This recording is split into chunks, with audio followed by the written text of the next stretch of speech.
Welcome back to another technical video. Today, I'll be going through your question, answering it, and hopefully finding that solution you're looking for.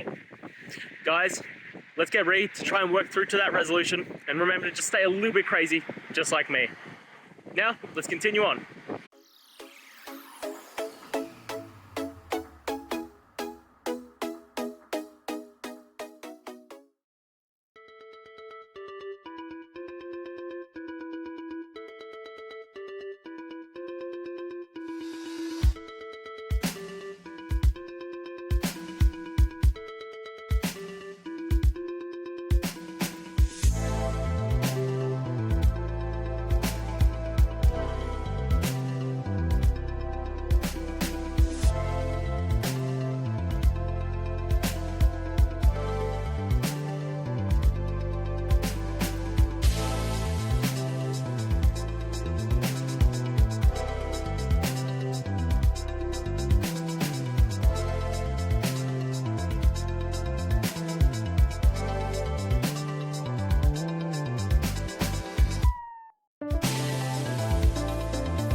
And that's it, guys. I hope that's found the answer that you were looking for and you got through to that solution.